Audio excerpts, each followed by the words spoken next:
Have you ever wondered, क्या आपने कभी सोचा है कि आप बहुत देर से बैठे रहते हैं, अचानक से उठते हैं तो आपको चक्कर सा आने लगता है मगर आप बेहोश नहीं होते? ये सब बैरोरिसेप्टर रिफ्लेक्स की देन है। जो हमारा बैरोरिसेप्टर रिफ्लेक्स होता है ये एओर्टिड आर्च और कैरोटिड साइनस का होता है इंटरनल कैरोटिड आर्टरी में होता है। और इनसे क्या होता है, जब भी हमारा अचानक से हम उठते हैं तो जब ब्लड इन जगहों से फ्लो करता है अचानक से, तो हमारे बैरोरिसेप्टर के स्ट्रेच रिसेप्टर स्टिमुलेट होते हैं। अब जब स्ट्रेच रिसेप्टर स्टिमुलेट होते हैं तो ये सिग्नल जाता है ब्रेन में न्यूक्लियस ट्रैक्टस सोलिटरिस में through cranial nerve 9 glossopharyngeal nerve and cranial nerve 10। वो कौन सी है? Vagus nerve.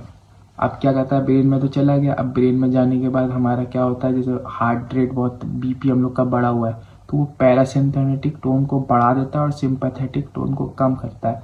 और जो सिंपैथेटिक टोन होता है हमारा फाइट और फ्लाइट रिस्पॉन्स होता है कि हर चीज़ को बढ़ा देता है, हार्ट रेट को बढ़ा देता है। वो कम हो जाएगा तो हार्ट रेट भी कम हो जाएगा।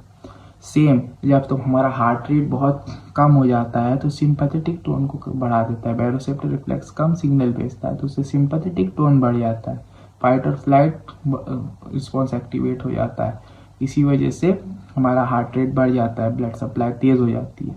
सो यही है, यही सब छोटी छोटी चीज़ें होती हैं जो हमें मालूम होनी चाहिए। सो फॉलो मैडवेरा for more reels like this.